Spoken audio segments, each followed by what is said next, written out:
ان بزرگوں کی موجودگی اس محفل کی قدر و قیمت میں اضافے کا باعث ہے اور ہمارے لیے سعادت بھی۔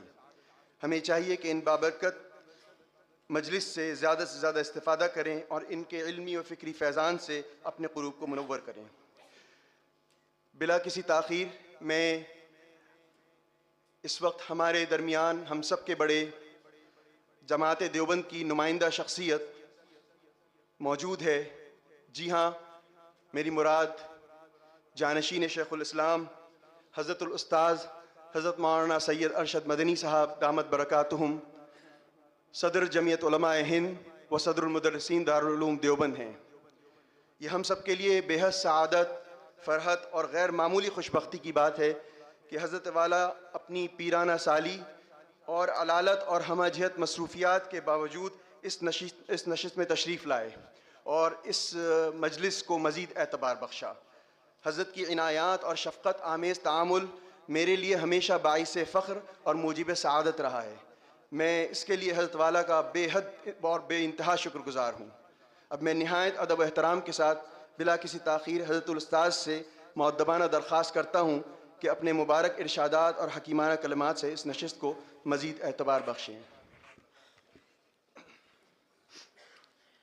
بسم اللہ الرحمن الرحیم، والصلاة والسلام علی سید المرسلین سیدنا مولانا محمد وعلی آلہ واصحابہ اجمعین۔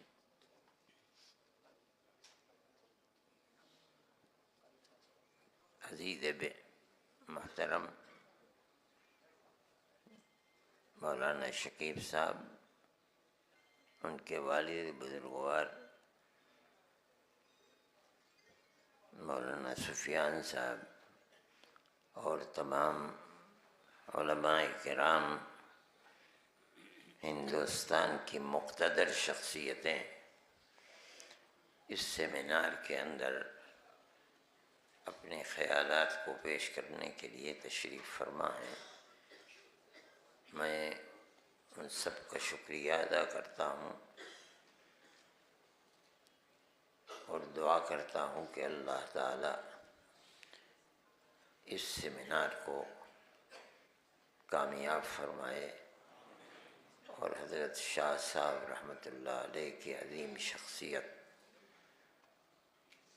کے وہ گوشے جو عام طریقے پر لوگوں کے سامنے نہیں ہیں، وہ سامنے آ سکیں اور وہ امت کے لیے اور خاص طریقے پر طلبہ علم کے لیے اپنے علم کی حفاظت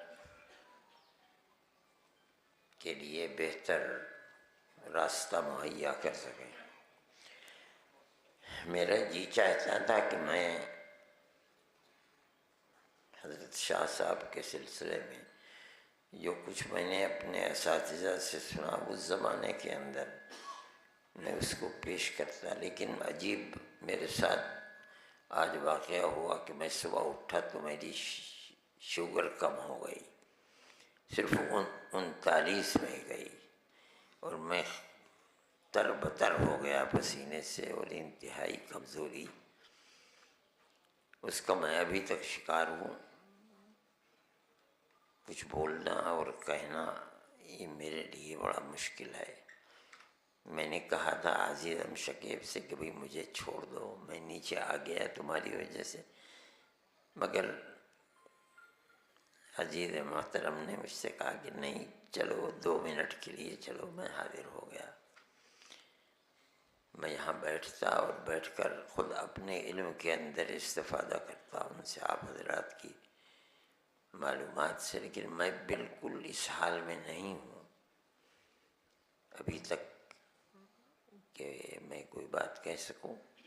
میں دعا کرتا ہوں کہ اللہ کامیابی عطا فرمائے اور حضرت شاہ صاحب کی ہمگیر شخصیت اور علم، جو میں یہ سمجھتا ہوں کہ وہ علم ان کے استاد محترم حضرت شیخ الہند رحمۃ اللہ علیہ کے علم کا پرتو ہے،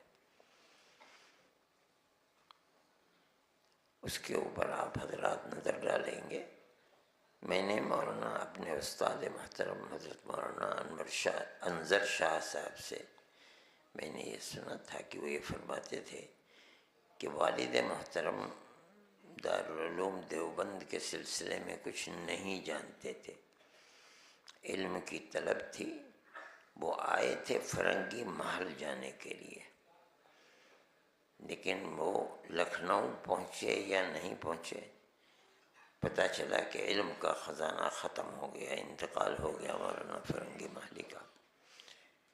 میں یہ سمجھتا ہوں کہ ان کی تقدیر کے اندر اللہ نے اور زیادہ ترقی کے دروازے رکھے تھے جس سے وہ علم کو حاصل کریں اور پھر اس علم کو دنیا تک پہنچائیں۔ وہ فرنگی محل میں یہ بات نہ ہوتی، علم حاصل ہو جاتا، لیکن وہ میدان، جس میدان کے اندر ایسے ان کے شاگرد پیدا ہوتے کہ انہوں نے ایک صدی تک اس علم کو اجاگر رکھا، وہ فرنگی محل کے میدان میں چیز میسر نہیں ہو سکتی تھی۔ یہاں میسر ہوئی، فارغ ہوئے اور دارالعلوم نے ان کو جگہ دی، اور پھر یہاں سے بڑے بڑے اساتذہ علم و فن پیدا ہوئے۔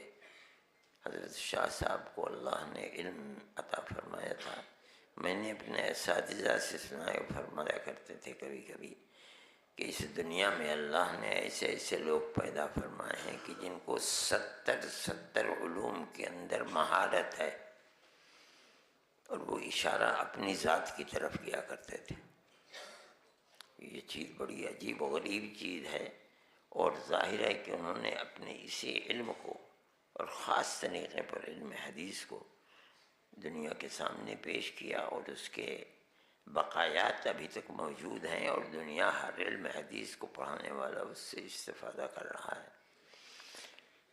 اور ان کی زندگی کے بہت سے پہلو ہیں، پہلو خیر ہی کے پہلو ہیں، اور انشاءاللہ وہ چیز مفید ہی ہوگی۔ دارالعلوم میں نے یہ سنا ہے کہ حضرت کا مشغلہ صبح سے لے کر شام تک اور شام سے لے کر صبح تک علاوہ حصول علم کے کتاب دیکھنے کے یا کتاب پڑھانے کے کچھ اور نہیں تھا۔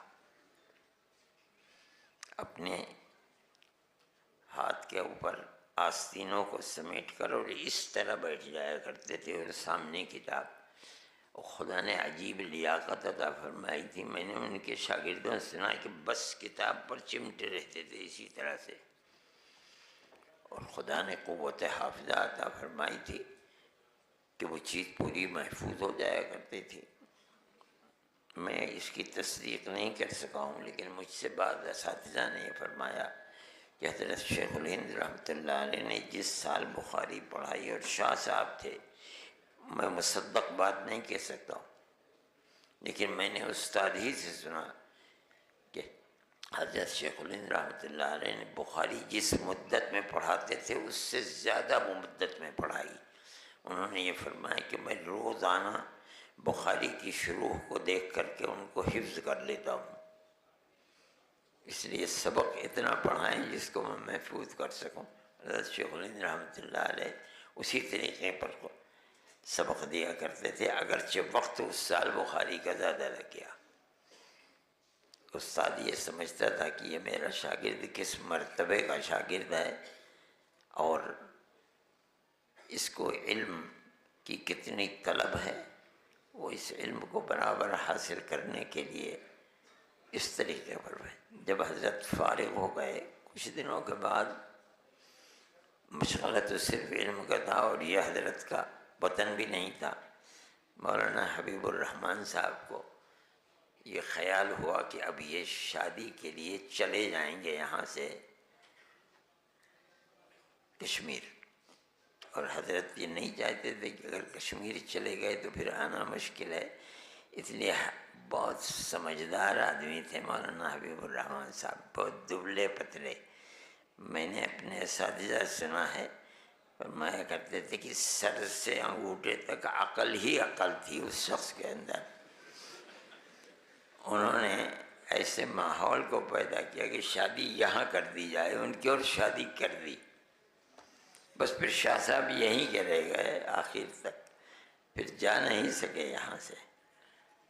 اور جب صبح کو پہلی رات گزار کے آئے تو سبق میں فرمایا بھائی عالم نسواں بھی عجیب عالم ہے۔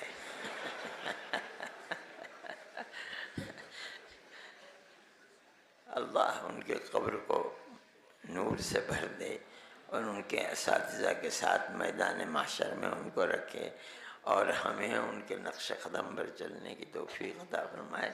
مجھے اگر میری طبیعت ٹھیک ہوتی میں کچھ اور کہتا، میں معافی چاہتا ہوں۔ اللہ تعالیٰ کامیابی عطا فرمائے۔ آخر دعوانا الحمد